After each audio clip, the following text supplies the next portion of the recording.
우리가 함께 나눌 말씀은 구약성경 창세기 49장 16절로 18절까지 말씀입니다. 단은 이스라엘의 한 지파같이 그의 백성을 심판하리로다. 단은 길섭의 뱀이요 샛길의 독사로다. 말굽을 물어서 그 탄자를 뒤로 떨어지게 하리로다. 여호와여, 나는 주의 구원을 기다리나이다. 아멘. 기도하겠습니다.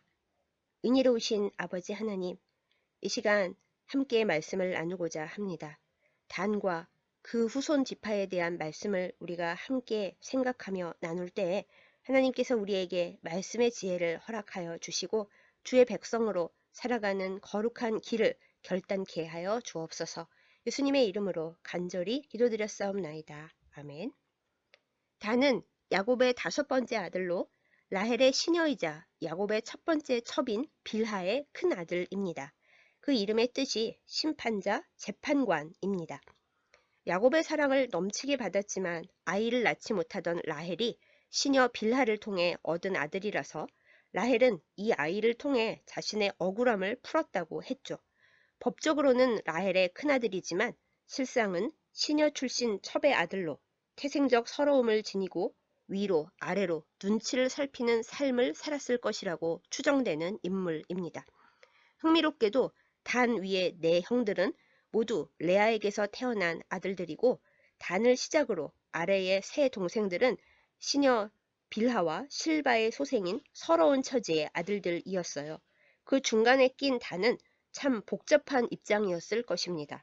더구나 법적 어머니 라헬은 일찌감치 세상을 떠났고 생모인 빌하는 그 직후 맏형 르우벤과 부적절한 관계를 맺었으니 단은 여러모로 상처를 견디기 힘들었겠지요. 그 고통과 분노를 하나님 외에 누가 제대로 알 수 있었겠습니까?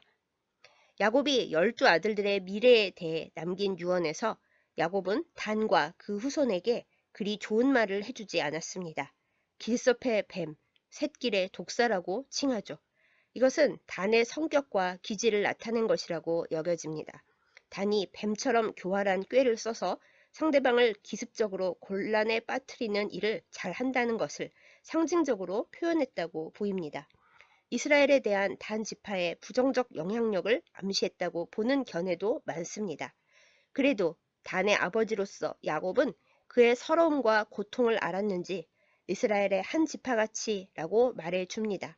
분명히 야곱의 아들이고 한 지파를 이룬다는 것이죠.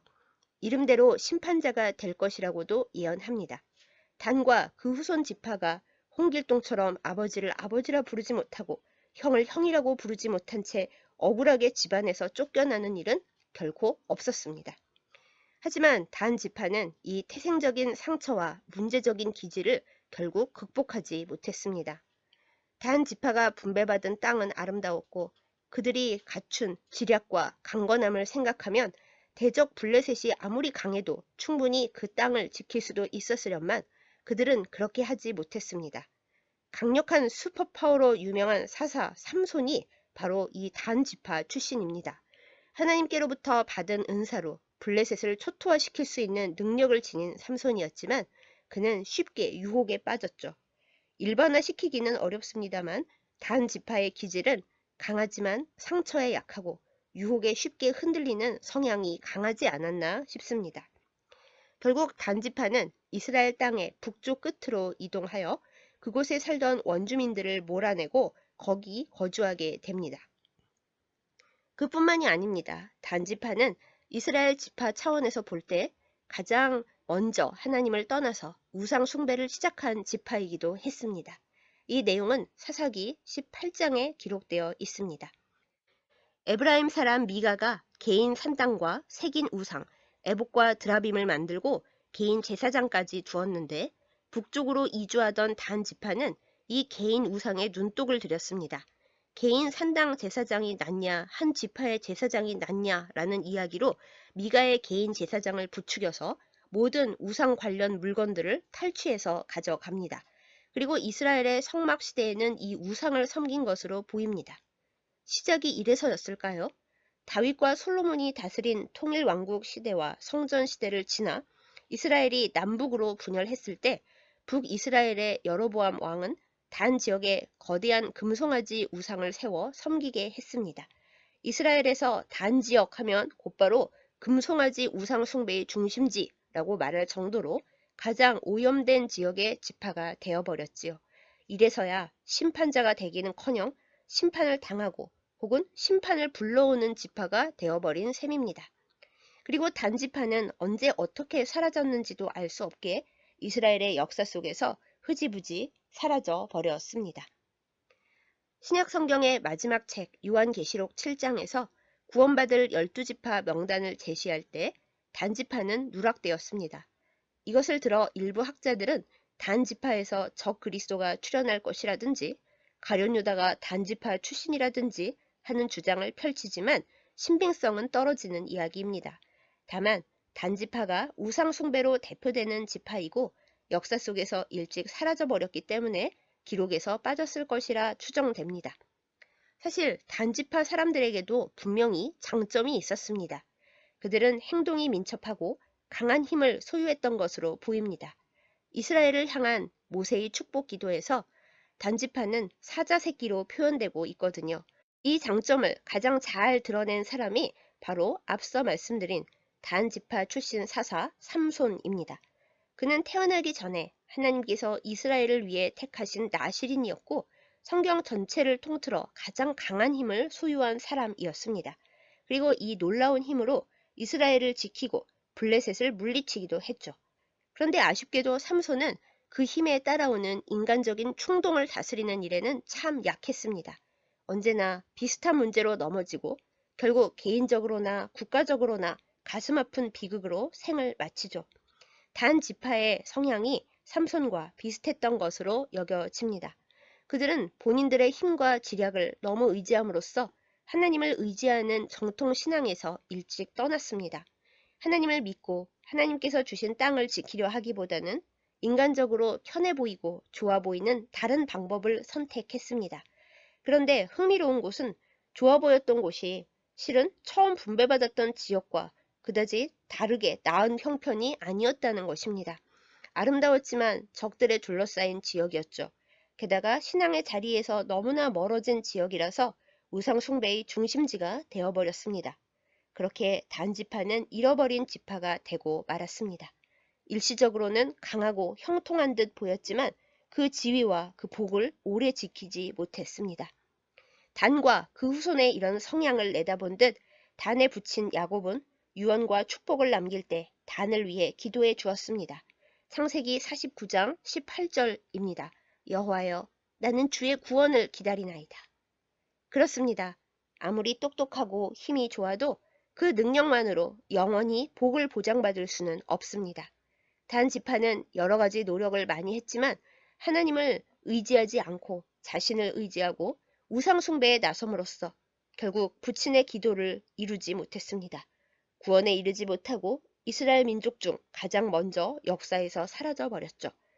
어떤 복보다 하나님께로부터 오는 구원이 최고라는 것을 단 지파와 그 후손을 통해 우리는 아프게 배우게 됩니다. 세상살이가 힘들고 버거울 때 내 힘과 능력이 아니라 주님의 구원만을 온전히 기대하고 의지하는 우리가 되어야겠습니다.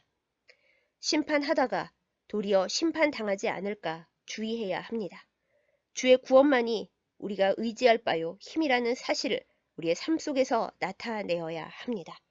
단 지파가 오늘날 우리에게 주는 슬픈 교훈입니다. 이제 오늘의 기도를 드리겠습니다. 먼저 단 지파처럼 그 이름처럼 심판하고 정죄하다가 내가 심판당하는 일이 없게 해달라고 하나님 앞에 기도하겠습니다. 사랑하는 하나님 아버지, 하나님은 모든 공의와 정의의 아버지이십니다. 우리가 우리 스스로 남을 판단하고 심판하고 정죄하다가 그 심판당하는 자리로 굴러떨어지지 않도록 우리를 온전하게 하여 주옵소서. 남을 비판하는 눈을 버리게 하여 주옵시고 나의 중심에서 하나님보다 먼저 남들을 비판하고 판단하며 심지어 하나님에 대해서도 우리의 원망과 불평을 먼저 쏟아내는 이 죄를 다 버리게 하여 주옵소서. 그리하여 심판자가 아니라 하나님의 심판 앞에서 하나님께서 용서해 주시고 사랑해 주시는 그러한 아름다운 모습으로 온전하여질 수 있도록 우리를 지켜 주옵소서. 단 지파같이 이름은 심판자인데 심판당하는 위치에 빠지지 아니하도록 우리를 건져 주시고 하나님의 공의와 하나님의 사랑 앞에서 우리가 주님의 뜻 가운데 걸어갈 수 있도록 인도하여 주옵소서. 예수님의 이름으로 간절히 기도드렸사옵나이다. 아멘. 다음으로 내 힘과 지혜가 아닌 오직 주님의 구원을 바라면서 의지하게 하시고 그 어떤 우상도 따라가지 않게 해달라고 기도하겠습니다. 우상은 여러 가지가 있습니다. 나의 고집, 나의 가족, 물질, 그리고 평판, 이 세상을 바라보는 우리의 생각들, 신념, 이 모든 것이 하나님보다 앞서면 우상이 될 수밖에 없기에 그 모든 우상을 버리고 오직 주님의 구원을 바라게 해달라고 기도하겠습니다. 우리의 모든 것이 되시는 하나님 아버지, 우리가 우상이 아닌 오직 하나님만을 섬기고 따라가겠다고 하면서도 살아가면서 많은 우상을 만드는 것을 주님 앞에 고백합니다. 때로는 나의 고집과 나의 신념이 우상이 됩니다. 나의 가족이 하나님보다 앞설 때도 있습니다. 이 물질주의 상황과 사회에서 우리가 하나님보다 물질을 더 사랑하고 물질을 두려워할 때가 많이 있습니다. 세상 사람들의 평판과 세간의 눈초리를 우리가 두려워할 때도 많이 있습니다. 주님, 이 모든 우상들을 제하여 주옵소서. 그 어떤 것도 하나님보다 소중하지 않으며 그 어떤 것도 하나님보다 강하지 않음을 우리의 삶으로 나타내게 하여 주옵소서.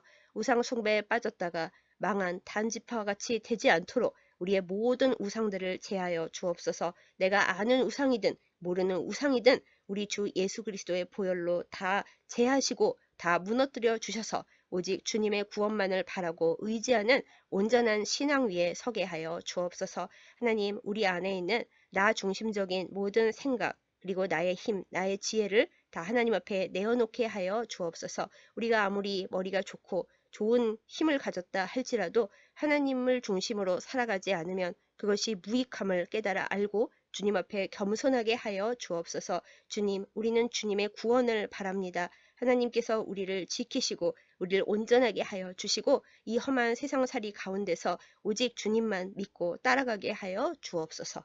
예수님의 이름으로 간절히 기도드렸사옵나이다. 아멘.